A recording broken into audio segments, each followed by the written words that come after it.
There's a lot of confusion when it comes to the subject of Hindus' appreciation of cows. What is the basis of this?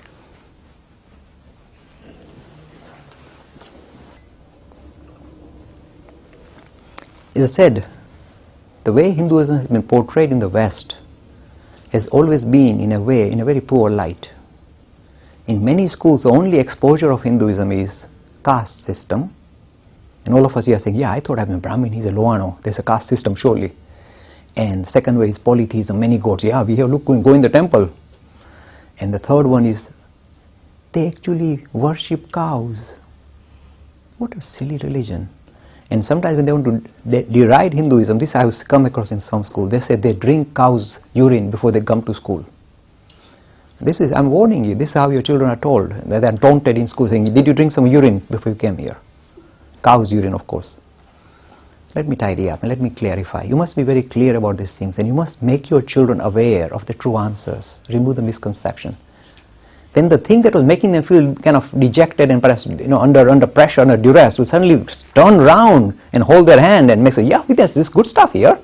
Let me tell you the story. You see, I go to lots of English schools, and I say, would you eat meat? They say, sure, we eat meat. I said, fair enough, you can eat meat. I'm not here to stop you. And you see, this Rover, your dog, is getting old now. And you're going to lose him in no time because, he's getting old and you love your Rover, don't you? They say, of course we love our Rover, Mr. Lakhani. I said, there's one trick you can use whereby Rover is never parted from you. He'll be part and parcel of you forever and ever. And of course, Mr. Smith, the Englishman, said, this is fantastic.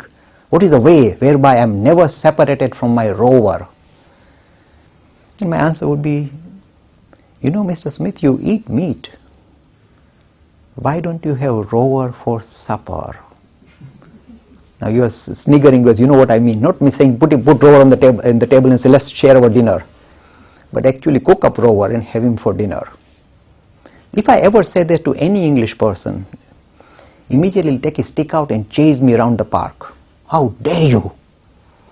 Dog is man's best friend. You don't eat your best friend. What a stupid thing to suggest even. You see, if you are in Vietnam, you might be eating dog's meat. If in United Kingdom, if you start selling real hot dogs, the council will come and shut you down. Dog? You don't. This is dog's meat. You don't. Dog is man's best friend. For the Hindu, this religion is very well thought out. Don't underestimate it. We say, man's best friend is not the dog, not the horse. Man's best friend for thousands of years. Go look at the history of humanity. You know what is humanity's history? Until about 10,000 years we were roaming around, hunter-gatherers, just running around any animal we can kill and eat, and we go next to the next animal.